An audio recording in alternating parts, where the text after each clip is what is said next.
Hello and welcome to A Wealthy Life.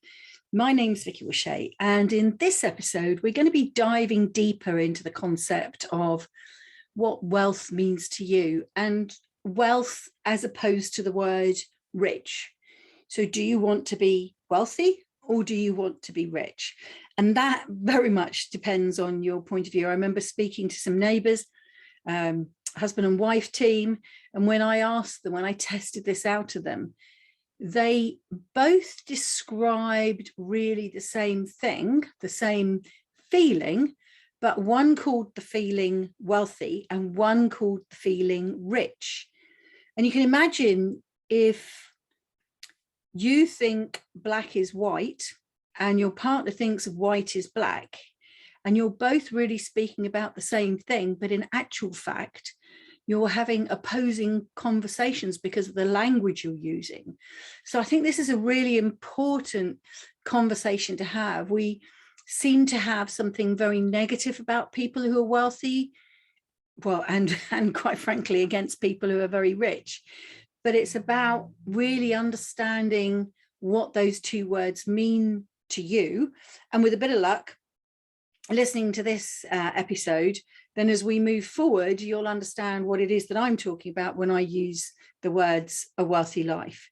So I'm going to share a few client stories with you so that you can really get to start building on the exercise that I set in the last episode, imagining what a wealthy life would be for you. Because once we've got even just the smallest concept of what a wealthy life would be for you, we can start to build on it. I don't ever expect any of my clients to get to a point where within the first conversation, they're actually completely aware of what sort of life that they want to have, and then be in a position to go forward and just completely plan it from day one. It's very much an iteration.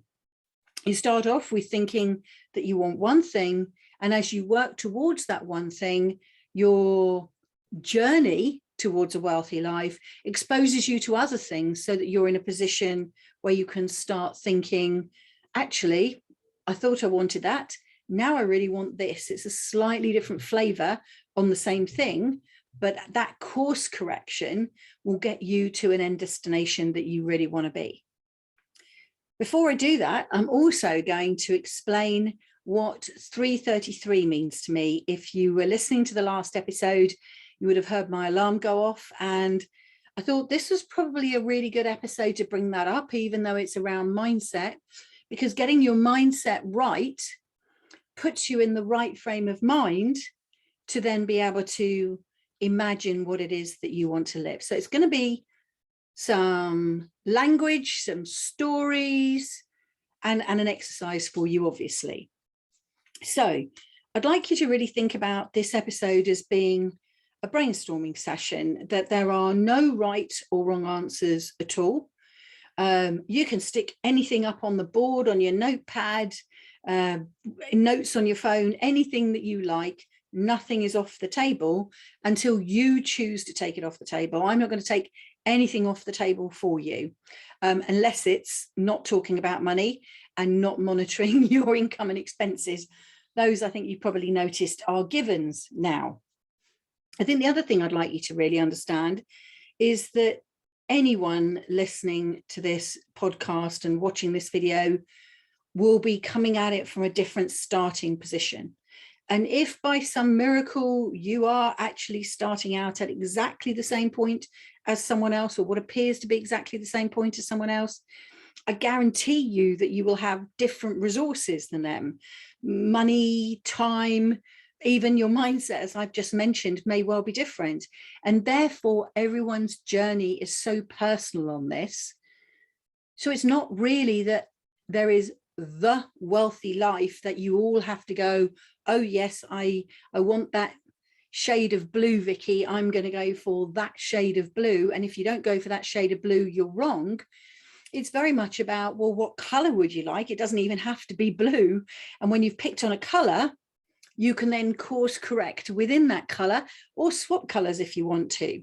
There is no right answer, but there is very definitely a path or a process that you can follow that will get you to a position where you feel your life is more enjoyable on the rest of your journey and when you move towards your destination than it would have been if you hadn't followed this.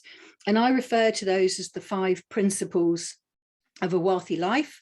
And those 5 principles can form down or concertina down into 4 habits of a truly wealthy life. And I will talk more about those as we go through the different episodes.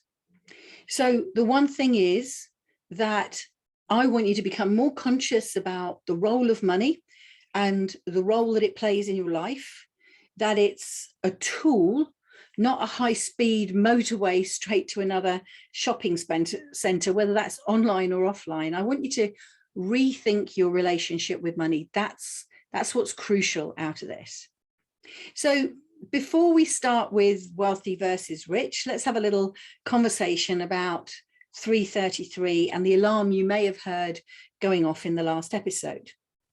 So since 2012, I have had an alarm set on my phone at 3:33 in the afternoon. Why 3:33? Well, 2 reasons. I really like the number 3. Odd numbers are great numbers. And you may have heard in the last episode that I really love alliteration. So MMMs, PPPs, all of that sort of stuff. And of course, the idea that an odd number, 333, would come together is really clever because it's 3 lots of 3. And I like that. And it's odd and it's unusual.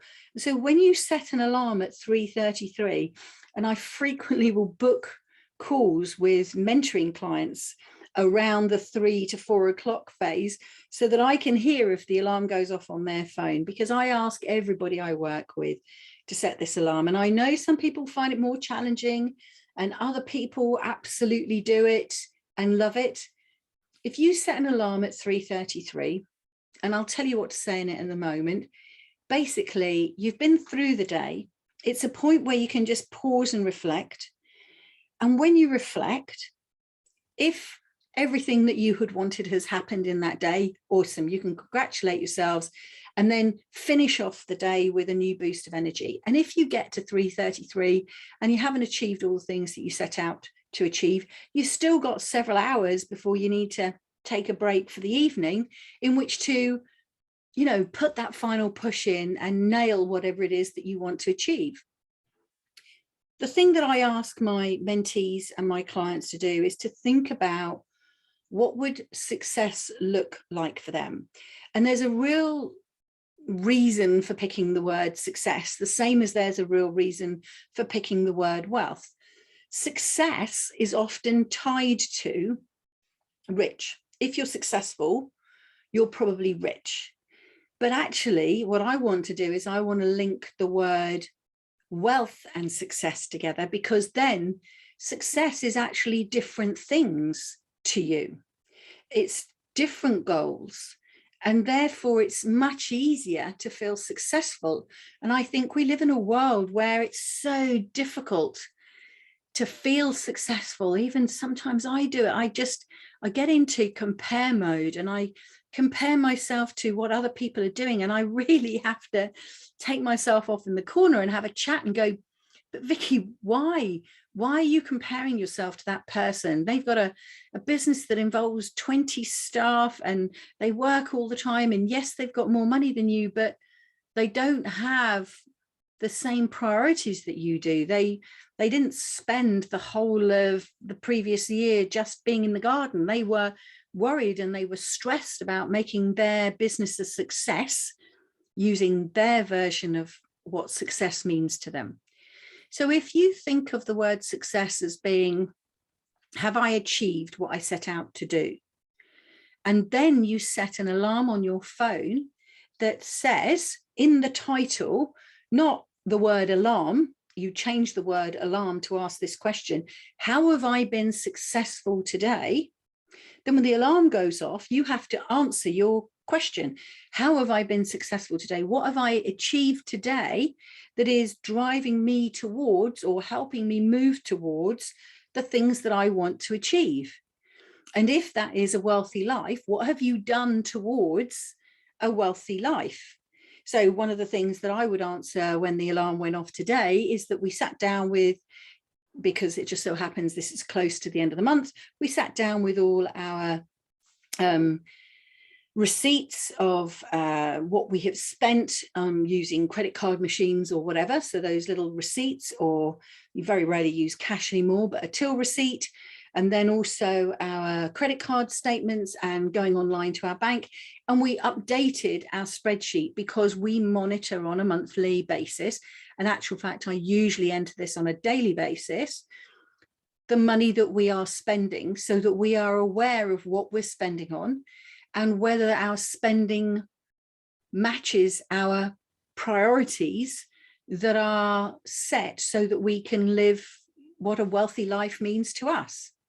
Does that make sense? So I've given you this spreadsheet in the first couple of episodes I recorded. So go back and look at the show notes of those and probably listen to those episodes, because they'll explain to you the purpose of the spreadsheets. But I use that spreadsheet myself with my partner, Bob, and we go through that spreadsheet on a regular basis. At minimum, we sit down once a month together. We probably sit down at least once a week together, and I update it all the time. So today, when the alarm went off at 3:33 and my phone asked me the question, Vicky, what have you done to be more successful today? Then I could answer the phone is, I've been monitoring our income and our expenses, because that's going to help us stay on track so that we can have the wealthy life that we want to have. Because although, as I've said to you, time is more important than money, money is a tool, and you need to be aware of how that tool is working for you to help you achieve your goals. And I'm going to talk about that in the next episode, where I'm talking about goals and spreadsheets linked together. So that's the point of 3:33. Every day in the afternoon, the alarm goes off. The other really lovely thing is, if you happen to be on a train or you were sitting in a coffee shop somewhere and somebody else's alarm went off at 3:33, you would both know, guaranteed, that you were both on that same path. You were both people looking to create your wealthy life. And I imagine people on a train carriage or in a cafe, the alarm goes off, they pick up their phone, they hear the alarm somewhere else in the room, and their eyes turn or down the corridor or of a carriage, and they see the other person with that alarm, and you both smile, and maybe you strike up a conversation. And can you imagine if we could spread this alarm and this message of being more successful, and you can change it as you go through? So sometimes I've had the question, how have I made a positive difference in the world? So sometimes that's been my goal. So you can switch backwards and forwards between what's your driving thought at the moment to help you achieve what it is that you want to achieve. And so, for example, in that first year of COVID, if you can remember it, when everybody was very stressed, my alarm said, how have you relaxed today? So it was very important at the time, if I want to live a wealthy life, that I feel comfortable and relaxed about what I'm doing. And so that was the question I set. And then other times when I've been working on different projects, I might say, how have I made a difference in the world today? And at the moment, because we're in the middle of a development, what I'm looking to do is, how have I been successful today? Because that's going to help us keep on track with our development project. So you can change the question, but it must be 3:33, and you must never turn the alarm off. So all sorts of people say, but I'll be in a meeting in the afternoon in work and I can't have the alarm go off when I'm on calls to clients. It's a nanosecond. And if you listen to the last episode, you'll hear it go off and catch me out. And you can just press stop. The alarm stops. And then what if somebody else at work or the client on the other end of the phone asked what the alarm was? You could share with them this idea of creating a purpose checker, if you like, every afternoon. So that's the point of 3:33. The number is different. I happen to like the number. It's a time in the day, every day, Monday to Friday, 365 days of the year, where I ask myself the question, am I on track? Am I on path? Am I doing what I need to do in order to achieve what I want to achieve. And that's just something that I'm offering to you. And it's a real mindset refocuser. So this isn't specifically about gratitude, and we'll talk about that in the future. This is very much about action and purpose and planning and doing, because it's all well and good listening to a podcast and it's all very lovely, but at the end of it you come away and go, well, that was nice, but it hasn't given you anything that you can take and translate into your life. So that's 333. Now what I want to do is just go back and speak to you about some of the client stories, as I was saying. And in the last episode, I spoke to you about Tom, a good friend of mine, and how we finally had the wealthy life conversation and knew that what he wanted to do is help others, so to become a philanthropist. But in order to become a philanthropist and give his time for free, he had to have some way that there was money coming into his life that didn't require a lot of his time, that the money would just flow into his life, because then what he could do is focus his time helping others. And we talked through property. Obviously, I am, if you meet me, fairly obsessed with property, and I will always talk about property with anybody, and I love a property conversation in any ways that it comes. We worked out quite quickly that property was never going to be a thing for Tom. It just did not fit with his personality or what he wanted to do. Ironically, some 10 years later, he did actually become a landlord. I don't know whether he's enjoying it, but he's certainly seeing the cash flow and the benefits of investing in property. More importantly, all of his time is organized around how he wants to spend his time achieving what he wants to achieve in the world. And he's an amazing author, musician, meditator. He's, you know, very well respected on an American app called Insight Timer for meditation and doing training and everything else. So do check out Tom Evans if you get that opportunity. What I'd like to do now is just introduce you very briefly to a few other clients. So let's take Alison and Annabelle. So two separate people, and the commonality between the two of them is that when they met me for the first time and they heard me speak, their journey from meeting me for the first time to actually working with me ranged from 1 to 4 years. And the reason for that is that some people, and maybe you as you're listening, have got other stuff going on in your life. And while if I asked you the question, do you want a wealthy life, you could answer yes. And then I say to you, right, well, what are you going to do about it? Maybe the only thing that you can do about it now is, 1, start monitoring your income and expenses, and 2, start imagining what a wealthy life would be. But that's as far as you can get at the moment. Alison took 4 years before she became a client, and she chose to be a mentee with me. In fact, both of them have been mentees with them. Now, Alison has her first investment property and she's looking for her second. Annabelle started with me by taking an online course that I've got, and that gave her the opportunity to do some private learning before she was ready to actually get into property investing. So she got some of the baseline knowledge under her belt, if you like. And then when she was ready and everything else in her life had been sorted out, she was able to come forward and start investing in property. And she's now got 2 investment properties. And we're starting to talk about how she can create a more ongoing property business. And just so that you can go, oh, well, it'll be easy for them, let me just say, both of them work full time. Annabelle is a nurse and has 4 children under 10. So don't say that there isn't enough time. Alison runs a full-time job, is currently coping with a broken wrist, you know, so there's always reasons to slow you down. There's always reasons why you can give up. But it's about how you get round that obstacle that's in your path. And for some of you, you might be ready now and the obstacles might come later. Some of you might be ready now and there are no obstacles. Some of you might have obstacles now that you've got to get round. the point is there is always something that you can be doing. At the very least, it can be more aware of maths is money, money is maths, time is more important to me. Let me monitor my income and then start moving forward from that point. So now let me tell you about Ross and Mark. Now, not just because they were guys as opposed to girls, just a coincidence. Ross and Mark both heard me speak, and within a month or two had made the decision to work with me. Ross also became a mentee, but Mark became a sourcing client. So Ross had existing properties already. So he had a bit of a sense around the property investment world, but what he wanted to do was work with someone who was going to help him take his portfolio to the next level.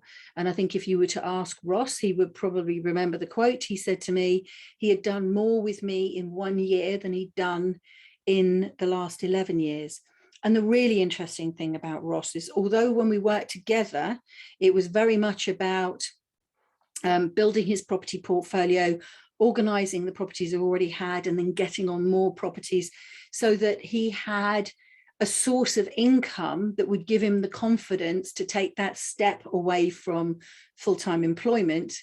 In early 2020, I got a phone call out of the blue from him, because we'd only spoke once or twice over the last couple of years, because I knew that he was busy on a project, and he was ringing to tell me that he'd done it. He'd given up work.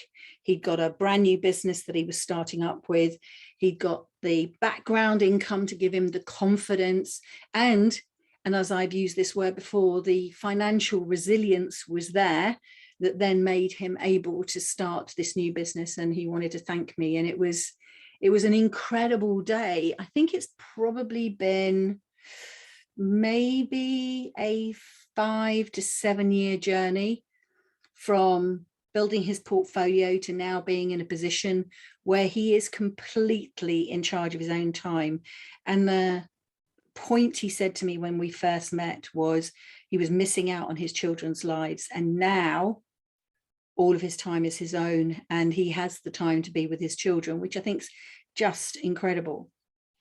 Mark and his wife Jane didn't have any property investments at all. Again, we met through speaking, and I helped him build his portfolio. He had no experience and wasn't really in a position, because his work was so demanding in the city, that he could take the time to learn how to go out and view houses for himself. What he recognized is that by employing me, he could leverage his time. And remember, time is one of your resources. So he leveraged his time by employing me to go out and find him the properties, to build on the experience I already had, rather than go through the whole process and gain that experience for himself. And we have stayed in close contact since 2012. He has 4 properties. He has that financial resilience. He doesn't have to work. And he's just at that point in his life where he is going to stop full-time work in the way that he was working. And I know that's been a 10-year process for him. But of course, remember, we've had 2 years of hiatus in the middle with the pandemic. But he's now in a position where he can give up work and focus on his passion, which is very much about wine. So this isn't a boy thing or a girl thing, it's just a coincidence. And sometimes there are people that I work with and they come as a partnership, like John and Tina, or Gary and Lucy. So they come together and they're a husband and wife team, or a partnership team, or I even worked with a brother and sister once. And again, it really depends on what help you need. Interestingly, both John and Gary were existing property portfolio owners.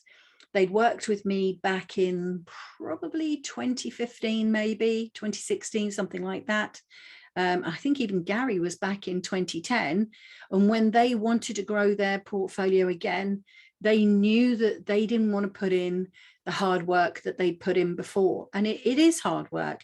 It's hard work to find properties that work, but it then is also hard work to manage those. And what we've done together is make sure that the systems are there, along with the cash flowing investment at the first point.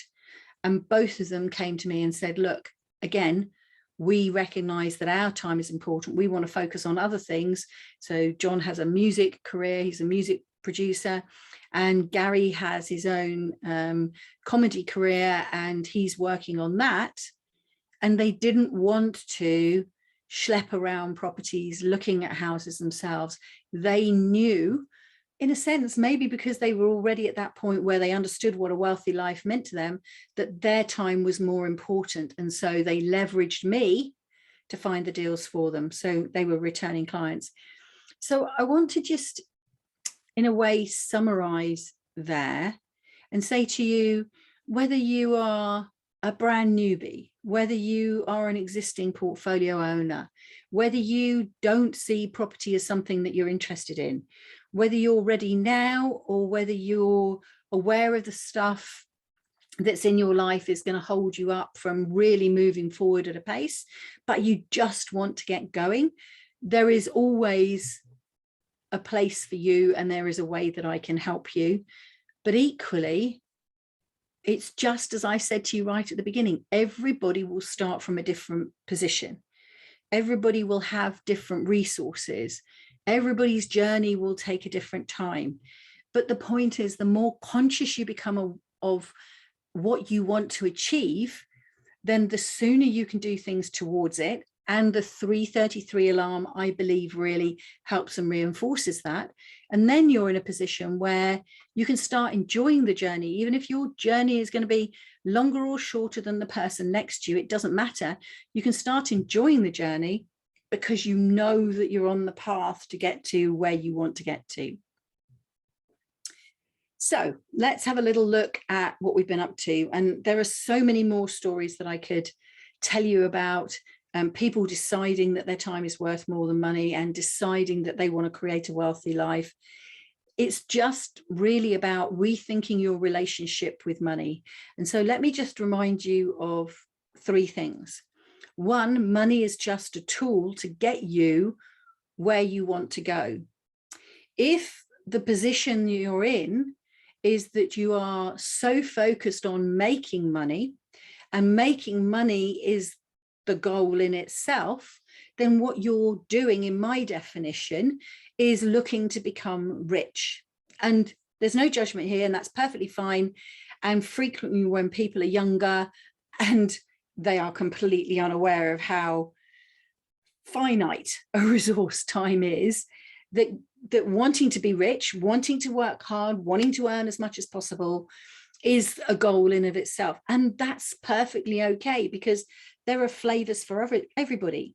But when you reach that point where you see, do you know what? Time is a finite resource, and time is more important to me than the size of my bank account, because there's little point having millions in the bank or millions in assets or whatever it is, but I don't have any time to see my family or be with my friends. Or again, I've spoken to people who work so hard and then they'll use the sentence, I haven't had a proper holiday in years. And I just think, why ever not? Why haven't you made the first thing you put in your diary your holiday and then work round that? And very definitely had clients running their own businesses. And it's a very typical thing that you see business owners do. Again, business owners, by the nature of setting up a business, you will be focused on making money. You have to make money. Otherwise, it's not a business, it's a hobby. And if you're focused on making money, you may not have got your calendar out on the first of the month or the end of the year before and highlighted in red where you're going to take a break, where you're going to have time off with your partner and your children. And I feel, and maybe that's to do with where I am in my life, that prioritizing my time first and then working out how I'm going to backfill the money that I need to live that life with the time I have left is the way that I want to run my life. And that for me is a wealthy life, because I'm in charge. And the stories and the people that I introduced you to, from Alison, who loves bees, to Annabelle, who's got 4 children, through Tom, who's a philanthropist, through Ross, who set up his own business so that he can have more time with his children, Mark, who loves his wine business, John, the musician, and Gary, the comedian. They are all people focused on other things in their life. And whether it's property or not property, it doesn't almost matter. It's about they know what they want their life to look like. They know how they want to spend their time. And then they have found a way to generate income in their lives that isn't reliant on a lot of their time, makes them more financially resilient so they can focus on the things that are genuinely a priority for them. Things that, as I talked about in the last episode, are their M's. Yes, how they make their money, their means, but also the memories that they make with their family, the mission that they're on to be, you know, a world-class comedian or a philanthropist, or multi-generational, looking at how they gain more knowledge and how they work up and down the generations with other people. So money is just a tool. Please rethink your relationship with money and see it as just a tool. And please set that alarm at 3:33. Change the word alarm to ask the question, how have you been successful? And in the first few days, how you've been successful is by having the alarm and keeping the alarm on. And then as you move forward, it will be because I've put time into thinking what a wealthy life means to me, because I am starting to pay attention to my income and my expenses, and I'm keeping the cash flow sheet that I've shared with you, the Wealthy Resources spreadsheet, because I am focused on how I want to spend my time now and in the future. I'm taking control of my life. I'm creating a wealthy life for myself. And those will be your answers. And once you start doing that, the heart lift that you get is so empowering. It's incredible. And that one day when you're actually doing something, it might be at a weekend or it might be during the week, where you're with a special person, someone you care about, whether it's family or whether it's friends, or you're doing something in the community, or maybe you're just going for a walk, enjoying nature, whatever it happens to be, and that alarm goes off. And you know in that instance that this is proof that you now have a wealthy life. Right now, you have a wealthy life because when that alarm went off, you were doing that thing. And I wish that for you. I really do. And I've done periodically emails to my database group, and I get lovely messages back. And I always remember a man saying to me that at 3:33, the alarm went off, and he'd picked his daughter up from school and he'd taken her to the park, and he was pushing her on the swings. The alarm went off, and he knew he was a success in that moment because he was able to do that. He was in control of his time. So talking of time, guess what? There are so many stories still to go, but I'm out of time. And I really hope this episode has given you plenty to think about, and that you've gained some really powerful insights for yourself about what a wealthy life might look like to you. How do you want to spend your time? What will your journey be? I'd love to hear your thoughts. And of course, do get in touch with questions. And if you'd like to talk through your ideas, please do. I have plenty of conversations on a weekly basis with people just running ideas past me. And I'd love to do that with you. And my plea to you is, please remember to subscribe to this podcast and this YouTube channel. Please like, rate, review, heart, share, anything that you've got on the podcast, on YouTube, on my website. I would just love it if you would do that for me, please. So this episode has been about propagating ideas, taking cuttings from other people's journeys and other people's outcomes so that you can make them your own, maybe even grafting one or two ideas together to create something that resonates more closely for you. And in the next episode, we're going to be talking about setting up your goals to win and falling in love with a spreadsheet. Please, just because I've said the word spreadsheet, make sure that you listen to the next episode, because you will love it. It will be so powerful in changing the way you think about things. It's a stick of dynamite in your journey, this one, blowing out the old thinking and really propelling you forward. And so I look forward to speaking to you on that one. And you're going to learn how to start planning your wealthy life, because everything that you knew about goal setting is wrong, in my opinion. But that's just me. So thank you as always for listening and taking your precious time with me here on A Wealthy Life. My name's Vicky Wooshea, and I hope that this episode has brought some much needed whoosh into your life. See you again soon.